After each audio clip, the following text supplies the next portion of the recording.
गीता के पहले अध्याय में पूर्वजन्म की बातें बताई गई है। कर्म के अनुसार हमें जन्म मिलता है। जो गीता के प्रथम अध्याय का पाठ करता है उसके लिए संसार रूपी भवसागर से निकलने का मार्ग प्रशस्त हो जाता है। एक बार भगवान विष्णु से माता लक्ष्मी ने प्रश्न किया, भगवान, आप संपूर्ण जगत का पालन करते हुए भी अपने ऐश्वर्य के प्रति उदासीन से होकर इस क्षीर सागर में निद्रा में लीन रहते हैं, इसका क्या कारण है? तब भगवान विष्णु ने माता लक्ष्मी को बताया कि वह निद्रा में नहीं रहते हैं, बल्कि तत्व का अनुसरण करने वाली अंतर्दृष्टि के द्वारा अपने ही माहेश्वर तेज से साक्षात्कार करते हैं। श्री भगवान बोले, प्रिय, आत्मा का स्वरूप द्वैत और अद्वैत से पृथक, भाव और अभाव से मुक्त तथा आदि और अंत से रहित है। शुद्ध ज्ञान के प्रकाश से उपलब्ध होने वाला तथा परमानंद स्वरूप होने के कारण एकमात्र सुंदर है। वही मेरा ईश्वरीय रूप है।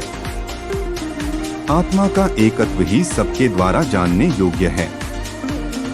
गीता शास्त्र में इसी का प्रतिपादन हुआ है। भगवान विष्णु के वचन सुनकर लक्ष्मी देवी ने कहा, गीता का यह प्रतिपादन मैं भी जानना जानती हूँ। तब भगवान विष्णु ने गीता के 18 अध्यायों में अपनी स्थिति बताने के उद्देश्य से कहा, क्रमशः 5 अध्याय मेरे 5 मुख हैं, 10 अध्याय मेरी 10 भुजाएं हैं, 1 अध्याय उदर और 2 अध्याय दोनों चरण कमल है। इस प्रकार यह 18 अध्यायों को ईश्वरीय मूर्ति ही समझनी चाहिए। गीता के ज्ञान मात्र से ही महान पातकों का नाश होता है। जो भी गीता के 1 या आधे अध्याय का अथवा 1 आधे या चौथाई श्लोक का भी प्रतिदिन अभ्यास करता है, वह सुशर्मा के समान मुक्त हो जाता है। तब देवी लक्ष्मी ने सुशर्मा के जीवन की कथा जाननी चाहिए। विष्णु भगवान ने बताया कि सुशर्मा बड़ी खोटी बुद्धि का मनुष्य था। वह न ध्यान करता था, न जप और न अतिथियों का सत्कार। वह हल जोतता और पत्ते बेचकर जीविका चलाता था। वह मदिरा और मांस का सेवन करता था। इस प्रकार उसने अपने जीवन का दीर्घकाल व्यतीत कर दिया। एक दिन वह पत्ते लाने के लिए किसी ऋषि की वाटिका में घूम रहा था, तभी काल रूपधारी काले सांप के डंसने से उसकी मृत्यु हो गई। तदंतर वह अनेक नरकों में जा वहां की यातनाएं भोगकर मृत्युलोक में लौट आया। फिर बोझा ढोने वाले बैल के रूप में उसने जन्म लिया। तब किसी पंगु ने उसे खरीद लिया। बैल ने अपनी पीठ पर पंगु का भार ढोते हुए बड़े कष्ट से 7-8 वर्ष बिताए। एक दिन पंगु ने किसी ऊंचे स्थान पर बहुत देर तक बड़ी तेजी के साथ उस बैल को घुमाया।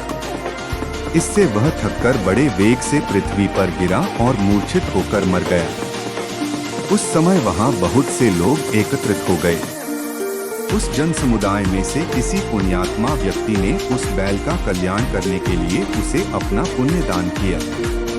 उस भीड़ में एक वेश्या भी खड़ी थी। उसे अपने पुण्य का पता नहीं था, तो भी उसने लोगों की देखा-देखी उस बैल के लिए कुछ त्याग किया। यमराज के दूत उस मरे हुए प्राणी को पहले यमपुरी में ले गए। वह वेश्या के दिए पुण्य से पुण्यवान हो गया, फिर उसे छोड़ दिया गया। वह भूलोक में आकर उत्तम कुल और शील वाले ब्राह्मणों के घर में उत्पन्न हुआ। उस समय भी उसे अपने पूर्वजन्म की बातों का स्मरण बना रहा। बहुत दिनों के बाद जिज्ञासु होकर वह उस वेश्या के पास गया और उसके दान की बात बतलाते हुए पूछा, तुमने कौन सा पुण्य दान किया था? वेश्या ने उत्तर दिया, वह पिंजरे में बैठा हुआ तोता प्रतिदिन कुछ पढ़ता है, उससे मेरा अंतःकरण पवित्र हो गया है। उसी का पुण्य मैंने तुम्हारे लिए दान किया था। इसके बाद उन दोनों ने तोते से पूछा। तब उस तोते ने अपने पूर्वजन्म का स्मरण करके प्राचीन इतिहास कहना आरंभ किया। तोता बोला, पूर्वजन्म में मैं विद्वान होकर भी विद्वता के अभिमान से मोहित रहता था। मेरा रागद्वेष इतना बढ़ गया था कि मैं गुणवान विद्वानों के प्रति भी ईर्ष्या भाव रखने लगा। फिर समयानुसार मेरी मृत्यु हो गई और मैं अनेकों घृणित लोकों में भटकता फिरा। उसके बाद इस लोक में आया। सद्गुरु की अत्यंत निंदा करने के कारण तोते के कुल में मेरा जन्म हुआ।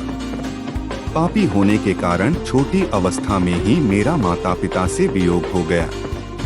एक दिन मैं ग्रीष्म ऋतु में तपते हुए मार्ग पर पड़ा था। वहां से कुछ श्रेष्ठ मुनि मुझे उठा लाए और महात्माओं के आश्रय में आश्रम के भीतर एक पिंजरे में उन्होंने मुझे डाल दिया। वहीं मुझे पढ़ाया गया। ऋषियों के बालक बड़े आदर के साथ गीता के प्रथम अध्याय की आवृत्ति करते थे। उन्हीं से सुनकर मैं भी बारंबार पाठ करने लगा। इसी बीच में एक चोरी करने वाले बहेलिये ने मुझे वहां से चुरा लिया। तत्पश्चात इस देवी ने मुझे खरीद लिया। मैंने इस प्रथम अध्याय का अभ्यास किया था, जिससे मैंने अपने पापों को दूर किया है। फिर उसी से इस वेश्या का भी अंतःकरण शुद्ध हुआ है और उसी के पुण्य से आप भी पाप मुक्त हुए हैं। इसलिए जो गीता के प्रथम अध्याय को पढ़ता, सुनता तथा अभ्यास करता है, उसे इस भवसागर को पार करने में कोई कठिनाई नहीं होती है।